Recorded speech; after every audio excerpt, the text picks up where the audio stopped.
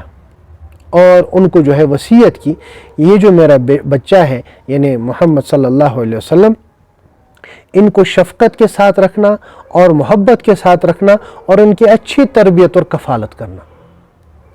جس وقت پھر عبد المطلب کا انتقال ہوا، رسول اللہ صلی اللہ علیہ وسلم بھی اس جنازے میں شامل تھے اور حضور پاک صلی اللہ علیہ وسلم کی عمر مبارک اس وقت 8 سال کی تھی۔ اس کے بعد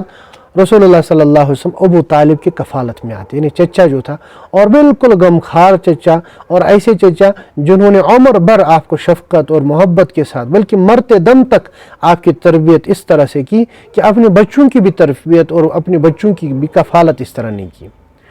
لیکن عجیب اتفاق ہے کہ اللہ تبارک و تعالیٰ نے ان کو ایمان عطا نہیں کیا۔ وہ پوری تفصیل جو ہے ان کے انتقال کے وقت آئے گی کہ جب رسول اللہ صلی اللہ علیہ وسلم نے نبوت کا اعلان کیا اور اس کے بعد پھر جب ان کا انتقال ہوا تو اس وقت جب انتقال ہوا تو کیا ہوا تھا وہ انشاءاللہ تب بتائیں گے۔ ابو طالب ابھی جو ہے جب انہوں نے ان کی تربیت شروع کی یا رسول اللہ صلی اللہ علیہ وسلم ان کی کفالت میں گئے تو بہت سارے عجیب و غریب واقعات پیش آئے بچپن ہی میں۔ ایک عجیب و غریب واقعہ اور بالکل معجزہ رسول اللہ صلی اللہ علیہ وسلم کا وہ یہ پیش آیا کہ ایک مرتبہ مکہ میں بڑا سخت قحط پڑا، اور قحط اتنا پڑا کہ لوگ ابو طالب کے پاس آئے اور درخواست کی کہ آپ کے دادا یعنی آپ کے والد صاحب عبد المطلب دعا کیا کرتے تھے، اب تو وہ نہیں ہے، اس لیے آپ دعا کیا کریں۔ تو ابو طالب نے کہا ٹھیک ہے۔ اس کے بعد وہ خانہ کعبہ کے پاس گئے اور رسول اللہ صلی اللہ علیہ وسلم کو بھی لے کے گئے اور اس کے بعد دعا کرنے لگے۔ رسول اللہ صلی اللہ علیہ وسلم نے جو ہے اپنی انگلی مبارک سے اشارہ کیا بادلوں کی طرف، تو اچانک سارے بادل آ گئے اور پورے مکہ میں بارش ہوئی۔ تو ابو طالب نے اسی موقع پر وہ مشہور ان کا جو قصیدہ ہے، شعر ہے، وہ پڑھا تھا کہ وَأَبْيَضُ يُسْتَسْقَى الْغَمَامُ بِوَجْهِهِ ثِمَالُ الْيَتَامَى عِصْمَةٌ لِلْأَرْحَمِ، یعنی رسول اللہ صلی اللہ علیہ وسلم کے بارے میں فرماتے ہیں کہ رسول اللہ صلی اللہ علیہ وسلم ایسے روشن اور منور چہرے والے ہیں کہ ان کی برکت سے خدا سے بارش مانگی جاتی ہے، اور یہ رسول اللہ صلی اللہ علیہ وسلم یتیموں کی پناہ اور بیواؤں کا ملجا اور ماوا ہے۔ انہیں رسول اللہ صلی اللہ علیہ وسلم کی ذات ایسی ہے، آپ کا چہرہ مبارک اتنا جو ہے ایسا منور ہے کہ اس کے ذریعے سے ہم اللہ تبارک و تعالیٰ سے بارش طلب کرتے ہیں۔ تو اس طرح آپ تربیت کرتے رہے، اور پھر رسول اللہ صلی اللہ علیہ وسلم کی عمر مبارک 12 سال ہوئی، اور 12 سال کی عمر سے آپ کو خواجہ ابو طالب نے اپنے ساتھ تجارت میں بھی لگایا۔ لیکن آگے کے واقعات جو ہے یعنی 12 سال کی عمر کے بعد کے واقعات وہ انشاءاللہ کل کے سبق میں بیان کریں گے۔ اللہ تبارک و تعالیٰ کہنے سننے سے زیادہ عمل کی توفیق عطا فرمائے، اور اللہ تبارک و تعالیٰ سیرت طیبہ پڑھنے اور سیرت طیبہ سمجھنے اور اس کے مطابق عمل کرنے کی توفیق عطا فرمائے۔ وآخر دعوانا ان الحمد للہ رب العالمین۔